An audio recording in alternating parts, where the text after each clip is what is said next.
Chapter 6. The beginning of the last trumpets. Humanity at the threshold. The 10th and 11th chapters. With the 7th trumpet blast, the central core of the apocalyptic drama is reached.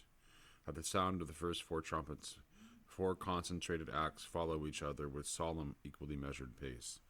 The 5th trumpet is the summons to the decisive crisis, the fall of the cosmic fire from heaven. The eclipse of the cosmic light in the heights is followed by the fateful rise of the powers of the abyss. At the 6th blast, the power intervenes, who wrest a new ascent from the descent. But the demonic powers of the pit are not yet vanquished. The cosmic battle extends still further. Eventually, the 7th trumpet demands almost a separate apocalyptic book. At the sound of the 4th trumpet, the sun is darkened, together with other heavenly lights. The sun ceases to be the giver of the forces which nourish our humanity, which in fact make us human beings. This turning point is the decisive test in the great education of mankind. Outwardly, the sun may continue majestically to circle the sky, but nature, whose royal leader the sun is, no longer supports man. He is left alone. The natural riches of the world become uninspiring. Man grows lonely and is thrown back on himself. But the twilight of the gods, which is manifested in the apocalyptic darkness of the sun, is followed by a reassuring portent. The mighty angel who arrests destruction is said to have a countenance shining like the sun. The sun of the Spirit is about to rise over the human race, which is threatened with extinction and darkness. Christ himself is the Lord of that spiritual sun. He is not directly visible on the stage of the apocalyptic drama, but he stands behind the angelic power. Through his countenance shine. Will the human race be able to receive the gracious beams of the spiritual sun when the material sun ceases to be effective? At the 7th trumpet, the mystery is fully revealed. The woman clothed with the sun appears. In heaven, the image appears of that part of humanity which is able to receive the spiritual sun into itself. But the woman who is about to give birth to her son is surrounded by battle. The sun angel, Michael, fights against the dragon. Later, this war must be continued on earth, when human beings themselves must fight against the beasts of the abyss.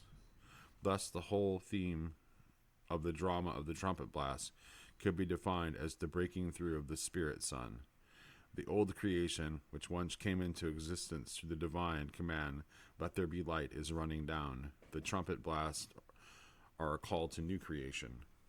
But first, a challenge must be thrown down to the powers of darkness. A dawn of new light can only be assured by fighting until the victory is won over the mounting forces of the abyss. What inner human processes reflect this macrocosmic drama of the replacement of the outward sun by the spirit sun? The corresponding microcosmic process consists in breaking down through the stages of earthly egohood to the life of the higher ego. The higher ego of man, his true ego, is sun-like in character. It is not only akin to the spiritual sun, it is of the same essence. Yet this higher ego never simply descends into earthly man, as it were, by a natural process. What we normally acquire on earth is the semblance of an ego form, by which we cut ourselves off from the world. It is only when we practice a new receptivity, when we absorb a higher content for this ego, rising above what is only earthly and personal, that the sun breaks through into our soul. Then this experience is like a microcosmic parallel to the cosmic event pictured in the trumpet blast. If egohood and receptivity unite within the soul, the sunlit higher ego, the ego genius of man, can enter into it. In the mysteries of the ancient world, and in the traditions which remained alive into the Middle Ages, the stages of the path of initiation were comprised within 2 main periods. The first stages, together, brought about catharsis, the cleansing and purifying of human nature, by passing through a succession of dramatic tests and trials. The human being was prepared as a vessel capable of absorbing the divine content intended for him. The last stages were called photissimos, or illumination, which brought in the instilling and imprinting of the higher being into the earthly man. In the succession of trumpet blasts, we might call the first stages leading up to the great crisis, catharsis, and the last 2 trumpets, which opened the prospect to the powers of salvation, illumination, i.e., permeation with higher content. When in the course of evolution, humanity outgrew the childlike, receptive, pre-ego stage and entered into the epoch of the formal ego, men created for themselves the terrors of the trumpet drama in infinite variation. When man began to model and fashion the world around him by his own wits, although he seemed to make life easier and more secure, he gradually deprived himself of the bountiful home originally provided for him by nature. Progressively, he built an unnatural world in which the forces of death dominate, and the world which he thus created frightened him back into himself. Advancing mechanization in all fields puts man on the defense. The threat to his existence is not only concentrated in the means of the mechanical destruction which are let loose in wartime. There are other and subtler means which can be more dangerous and soul-destroying the less they are recognized. An instructive example of this is the film. Since a film strip consists of innumerable separate photographs divided from one another, innumerable shocks continually issue from the screen and strike the human eye, but they succeed each other with such rapidity that they escape our perception, which functions more slowly. Whereas natural seeing enriches and strengthens us because it offers us coherent reality, the flicks whereby we strike ourselves with millions of splinters, as it were, frighten the soul into itself and weaken it. The incessant rush and roar of city traffic on the large scale and the effect of electric radiations in the ever-increasing variety in a subtle form are other examples of this process of devitalization and destruction which eat into the human being. A false sense of values and absorption and false ambitions eat into the human soul. This is pictured at the fifth stage of the crisis of the drama, where, for example, the smoke of the pit becomes a cloud of locusts. In next to no time, locusts devour all green life. Where they pass, everything stands bare and dead. There are thousands of things in modern life corresponding to this process. When we have finished our day's work in the treadmill of civilization, we are not only tired, but affected in our very substance. We feel robbed of our vitality as a tree is eaten bare by locusts. Sleep alone is not enough to restore us. In this process, we become less and less sensitive to the influences from above, but far more open to influences from below. Before the heavens open again one day, the star which falls into the depths forces an opening through the covering of the pit.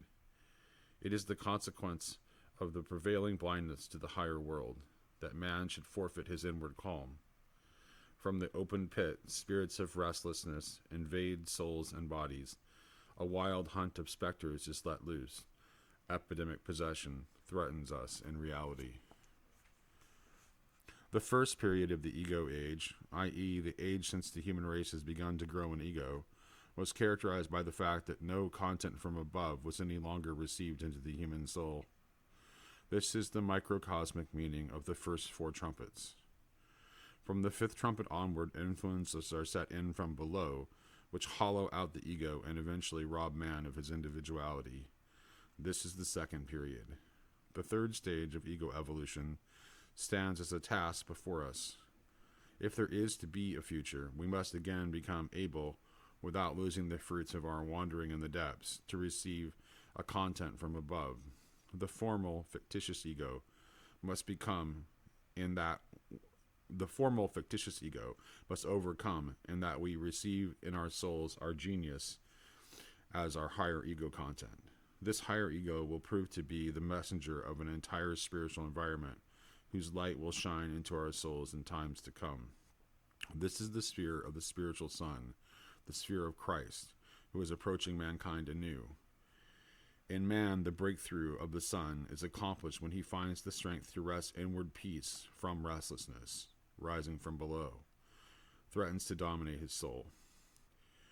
Through devotion and composure of mind, and the practice of inner calm, the new receptivity for heaven is prepared. Then, the positive meaning of the altar will be revealed, which remains as a content presence behind the angels of the seven trumpets. Man will not be forsaken in his struggles for inward peace. When he sees the mighty angel whose countenance as the sun appearing upon the scene in the midst of all the darkness and spectral storms, he may read in the cosmic mirror of the apocalyptic drama that he can count on higher help. The change from evil to good, which took place in the corresponding passage of the cycle of the seals, is now repeated in a form which implies a prophetic promise. At that time, the angel who was strong enough to call a halt to the powers of destruction carried the seal of God in his hand in order to print it on the foreheads of the men of the future who belong to Christ. Like every sealing, this too presupposes a valuable content which must be protected. Now, at the sound of the sixth trumpet, the mighty sun angel, grown to cosmic dimensions, again intervenes in the wheel of evolution. He holds a little book in his hand which he desires to give to man to eat. Will man be in a position to assimilate the divine content intended for him, that he will become completely part of himself, in fact the substance of his higher ego? We surmise that then his countenance too would shine as the sun, because when he has passed through the trials of purification, the sun-like seed of the higher ego will kindle the light of illumination in him.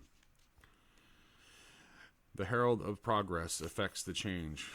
Possibilities of good appear in the midst of evil, because a supporting power comes on the scene to help struggling humanity. The apocalypse describes, with extremely simple words, the being who effects this change. It may be an indication of the enhanced power, when now the heavenly herald comes forward with the title of another mighty angel, combining the simpler names of the other angel and the strong angel, which he bore before. The prospect which he offers to the eyes of the seer shows that a new and greater concentration of the will of God has taken shape in him. Once, in the heights of heaven, this hierarchical being voiced the question which the Lamb alone could answer. Later, he intervened between heaven and earth and rescued the men of God by sealing them.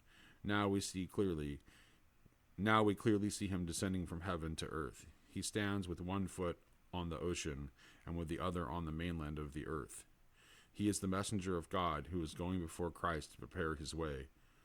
In the kingdoms of the heavenly hierarchies, this being has a similar task to that which John the Baptist had on earth before Christ's first coming. The heavenly herald prepares the way for Christ, who, in the supersensible world, amid apocalyptic storms, comes ever closer to humanity. At the climax of the seventh trumpet, the role of the angel is raised to that of a warrior. Then he will no longer be called the strong angel, but will be given his full name as a victor over the dragon. And I saw another mighty angel come down from heaven, clothed with a cloud, and a rainbow was on his head, and his face as it were like the sun, and his feet as pillars of fire. And he had in his hand a little book open, and he set his right foot upon the sea, and his left foot on the earth. The two fire-footed pillars with which the angel stands on the globe together form a gateway. This gate comprises the earth in its entirety, its two pillars, including the polarity of land and sea. To what country is this gate the entrance? What is the destination of him who sets foot across this threshold? We stand at the border between spirit and earth. All that went before was trial and preparation. Now the fulfillment possible in the future is indicated by a tremendous tryst with the gods. The angel herald offers himself as a gateway which leads to another world. Out of this world, the Christ is to come to humanity. The sun countenance of the angel lets us divine the rising and approaching of this sun. This stage of evolution, to which all suffering and loss of the trumpet epic has led, may be called humanity at the threshold. The experience of the threshold and the spiritual being, who is called the guardian of the threshold, represents a decisive stage in the spiritual path which the individual man may tread. This experience is communicated to his consciousness in many different ways. Mankind as a whole is also led to the threshold of the spiritual world through many stages of trial and discipline. A meeting of humanity with the guardian of the threshold takes place, but the consciousness of individual men and women cannot attain, simply as a matter of course, the level on which this event can be observed and understood. Rather, they will be lost in one perplexity after another when the spiritual world approaches. Only here and there a realization of the actual situation may flash through the soul. It is precisely this tragic dilemma of the human consciousness which makes the apocalyptic character of the present age. Our souls are under the spell of materialistic habits of thought. For a long time, the consciousness of humanity has been concentrated on the outside of the world. Now the spiritual world is reaching mankind. Humanity is arriving at the threshold. New realities overwhelm us, for no understanding is available. It must seem hopeless ever to grasp them with conscious thought. Yet everything depends upon whether humanity rises to that level of consciousness on which it is actually happening and can be understood. When the mighty angel appears as the guardian of the threshold, humanity meets at the same time its own genius. We see ourselves in the form of the angel, as in a mirror. The cloud with which the angel is clothed reflects the sphere of real ideas into which man rises as a thinking being. The rainbow, with its sevenfold harmony of colors, is a picture of the gamut of emotions of which man is capable. The fiery feet containing two flaming pillars direct and inspire us to walk the earth with energy and active purpose. The sun continents reveals the nature of the higher ego, which will freely coordinate the trinity of thinking, feeling, and willing. We behold, in fact, a modification of the sublime vision of the Son of Man, which formed the beginning of all the apocalyptic disclosures. In the above-mentioned book, Rudolf Steiner describes how the human being, in approaching the threshold of the spiritual world, is faced with the growing independence of the three fundamental forces of the soul: thinking, feeling, and willing. When mankind as a whole approaches the threshold, a corresponding differentiation is effected. A regrouping of the human race is set in motion. Today, the most conspicuous manifestation is the global disappearance of the earlier national units and the emergence of the great East-West polarity. The angel of the threshold, with the continents like the sun, represents symbolically the new ordering of humanity. The cloud with which he is clothed represents the element of spirit and thought which constitutes the world of the Eastern man. In the fiery feet of the angel, the predominant will character of Western man is signified, and the harmony of colors in the rainbow points to the task of harmonizing and balancing, set for the people of the middle regions, which lie between the two extremes. At the present time, when the East becomes increasingly militant and may there before long even outstrip the West in energy and practical efficiency, it will seem curious to say that spirit and thought constitute the world of Eastern man. But the attitude of the East toward the West has for a long time been a strange mixture, because from very ancient times the East has lived in spiritual realities as a universally visible cloud. It was bound to look contemptuously on the harassed busyness of Western civilization and its utilitarianism. The East has always known that the organizing and technical achievements of which Western peoples are so proud have only been derived from materialistic forms of thought incapable of grasping real truth. Since, however, in its arrogant conception of the inferiority of other races, the West has extended its claim to political and cultural sovereignty over the East could not but mobilize its own will to defend itself. Rivalry with the West began, and since the old Eastern spirituality has fallen into twilight and decadence, the East eventually absorbed its fill of Western mentality, which is yet felt as unspirituality. It was as if one man met another who wished to impress him with the retort, "Wait a moment, I will show you that whatever you can do, I will soon do better." But Western intellectualism, no matter whether it was concerned with technical, industrial, or social questions, was bound to become something quite different in the East. There it was absorbed by the cloud of the old spirituality, which became charged with it, as if with electricity. Sinister thunderclouds, from which at any moment lightning may flash and rolling thunder rumble, have been the result. The East is today engaged in demonstrating to the West the soullessness and inhumanity of intellectualism. While it may ultimately make a more radical use than the West of the thought forms originally conceived in the West, it will furnish the West with ever clearer proofs that utilitarian cleverness is better adapted to falsifying truth than to finding it. Thus we are faced with a paradoxical situation. The West confronts the problems of the modern world without ideas because intellectualism is not equal to these problems. The West falls back on so-called practical experience, especially in financial matters, although it is precisely this practical experience which is falsified or which has failed and created the present chaos and tension. Against this, the East makes the use of Western intellectualism, which it has absorbed to maintain with religious impetuosity ideas and goals which, because they no longer reckon with the true nature of man, threaten to unleash cosmic conflagration. Even though another catastrophic war be avoided, we can never settle down peacefully between the extremes into which East and West are driving each other. On the one side, an attempt to manage without ideas except belief in money and power, and on the other, ideological fanaticism aggravated by unchecked application of the cleverness learnt from the West. What has become of the impulse of the middle region? Will Christianity, which is supposed to know Christ as the golden mean of the world, allow itself to be led astray? Will it perhaps even throw its lot in with one of the two parties? When the first creation arose from the midst of the flood, the miracle of the rainbow was set in the sky as a sign of the covenant between God and man. The figure of the great guardian of the threshold also contains this sign. When amid woes and catastrophes, the second creation within earth and mankind forces its way to the light, the rainbow must shine above it too. It is the sign of man's strength of heart, which is able to establish the golden mean between the element of will in the fiery feet and the cloud-like spirituality of thought in the head. Once more, the rainbow is the sign of the covenant. Through the strength of the middle region, the polar opposites which would otherwise clash find a way to cooperation and mutual give and take.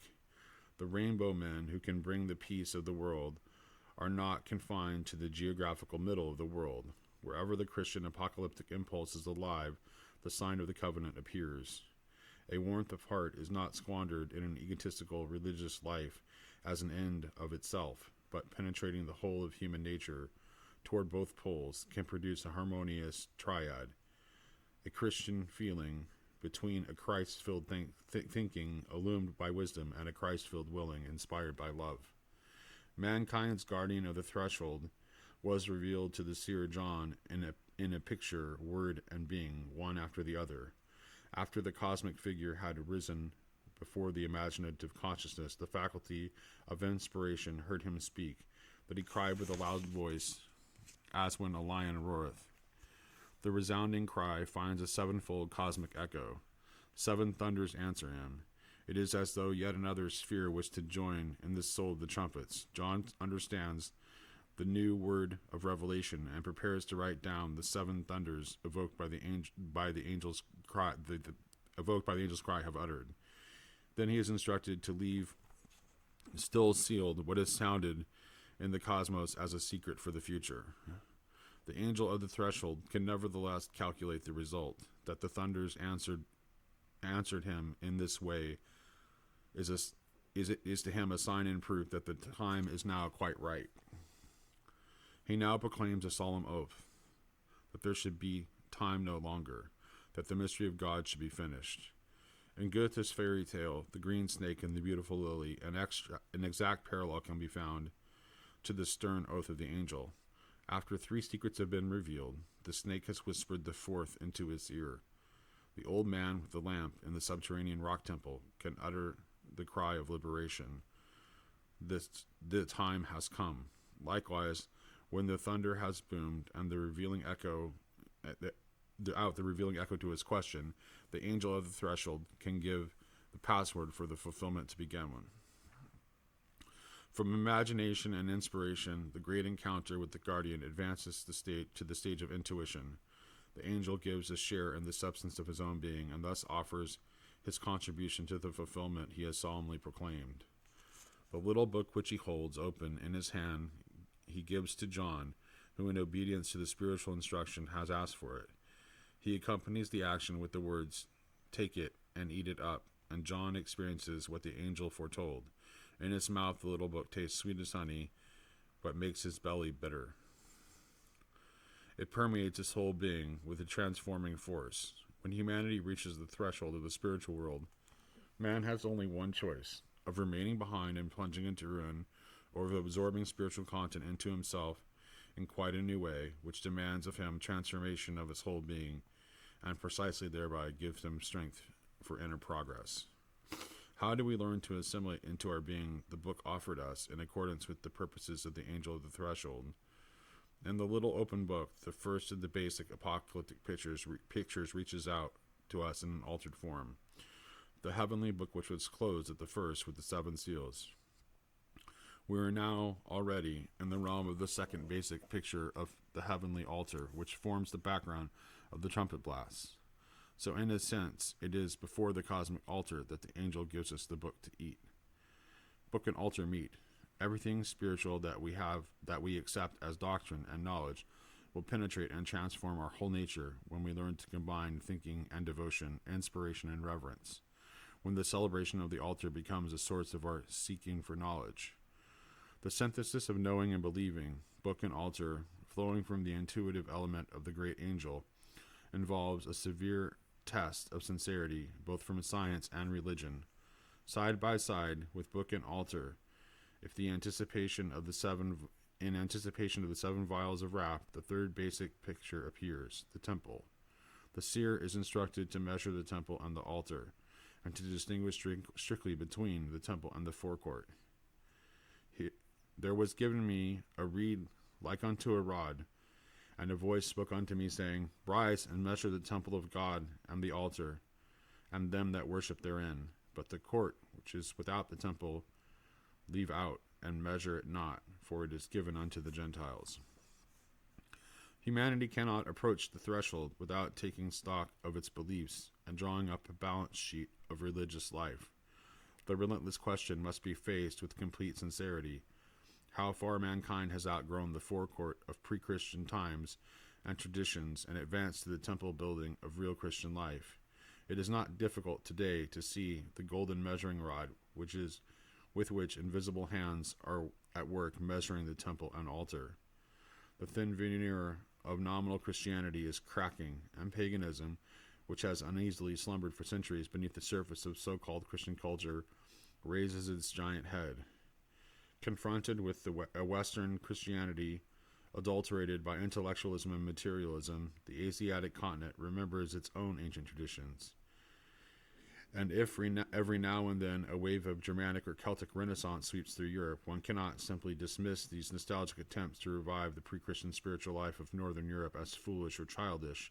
They reveal a longing for cosmic wisdom and cosmic spirituality, which finds no satisfaction in ecclesiastical Christianity.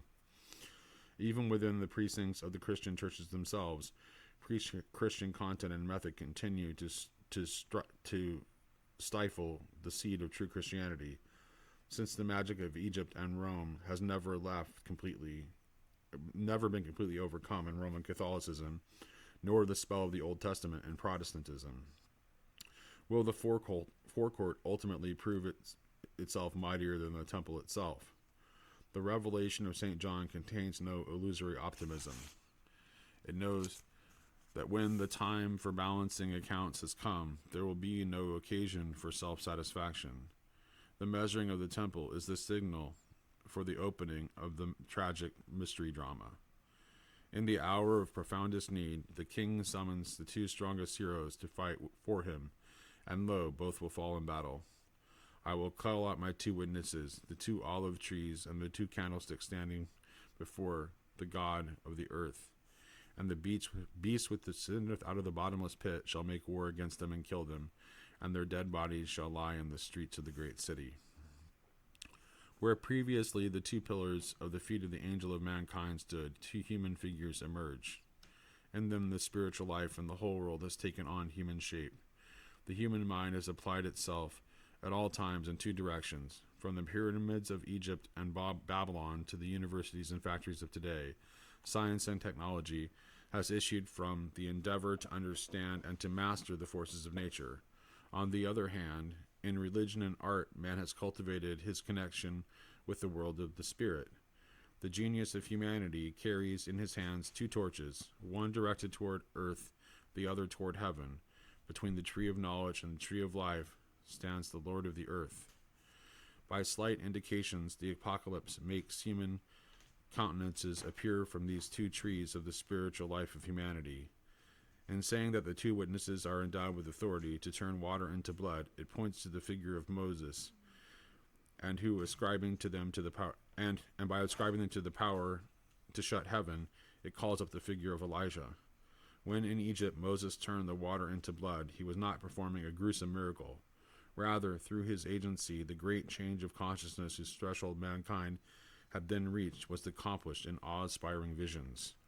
The descent from the dream regions of cosmic oceans into the blood of its own inner being. Moses brought men down to earth, the Egyptians by the plagues, his own people by the stone tablets of the 10 Commandments.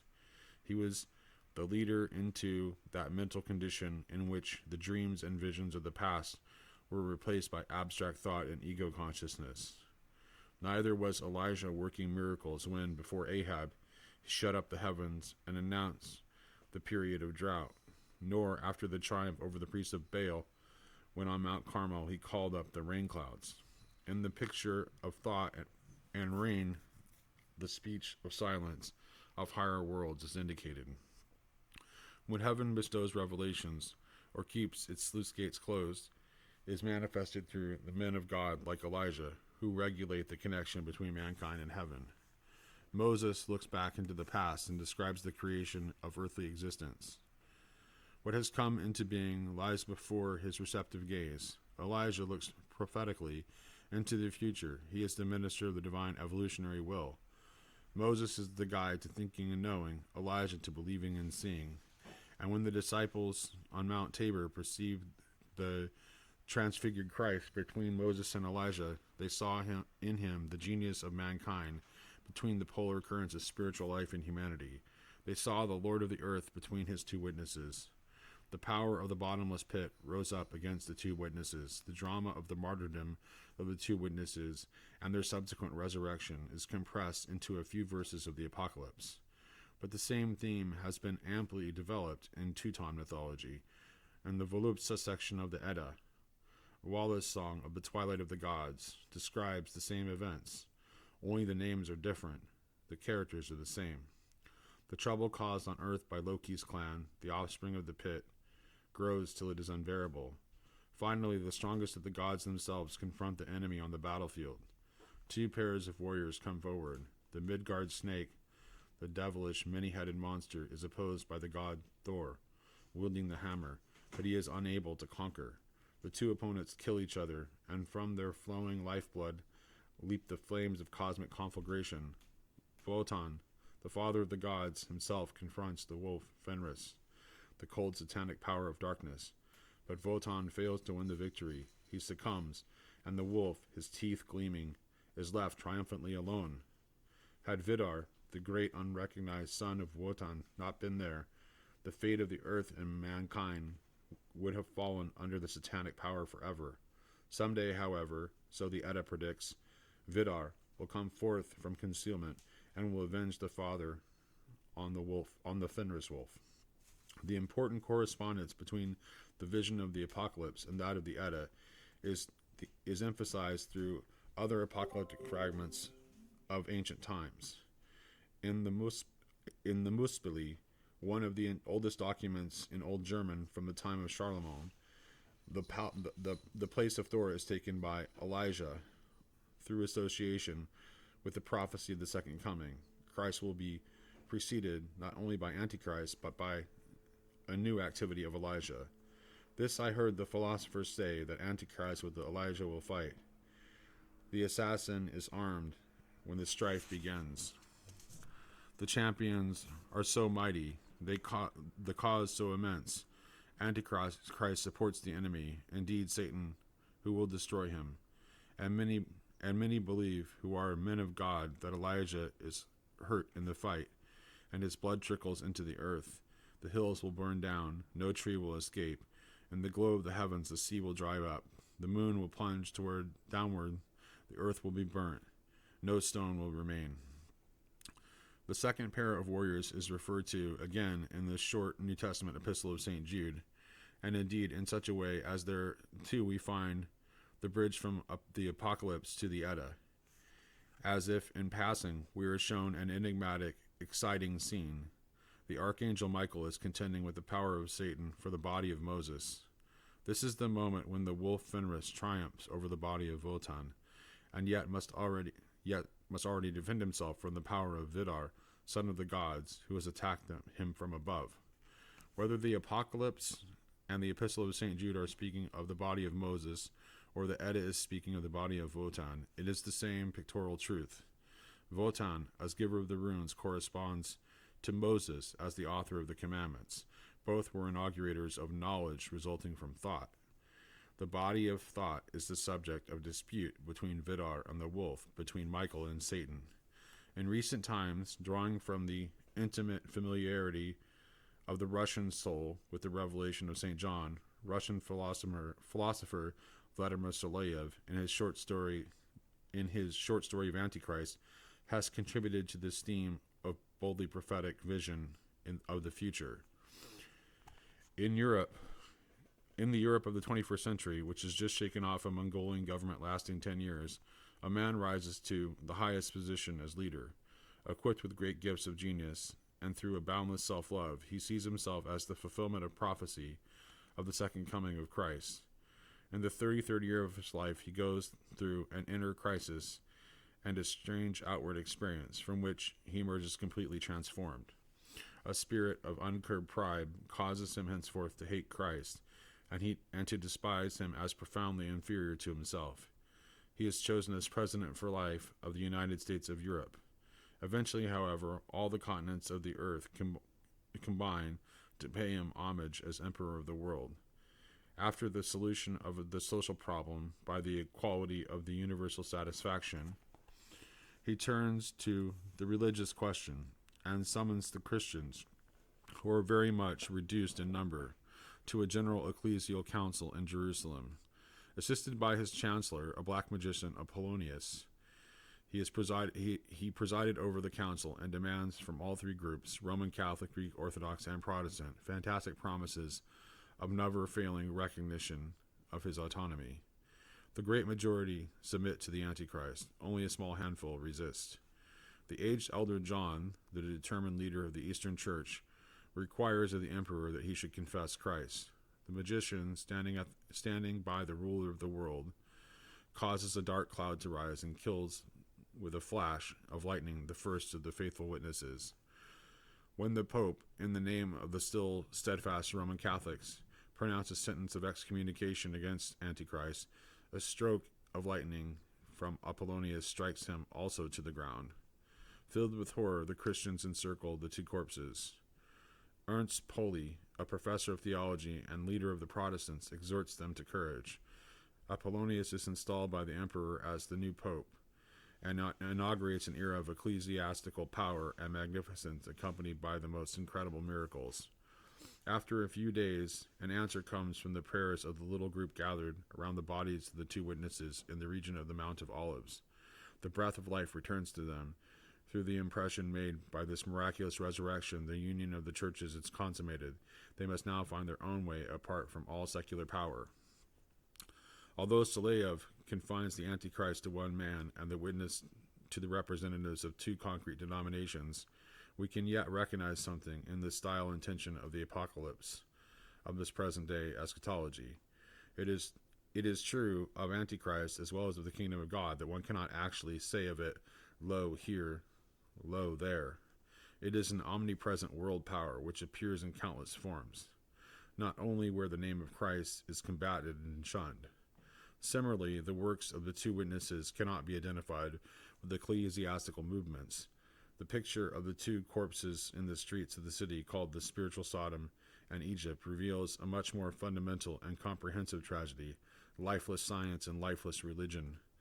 Both the secular culture of thinking and knowing, which has long since outgrown the confines of ecclesiastical religious life, and also the sphere of faith and worship based on inheritance and tradition, are swept away, the former into a fictitious vitality of mechanism, which in reality spells death to the soul, and the latter by the prevailing intellectualism of the age.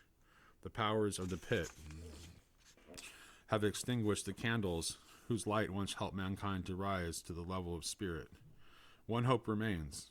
The apocalypse points to a time after 3.5 days when the spirit of life from above will return to the dead bodies of the witnesses.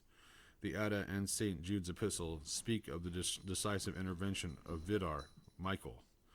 When humanity reaches the threshold, when the great sunrise dawns, which the seventh triumph will bring with it, then there may be some cultural resurrection, a revival of science and religion.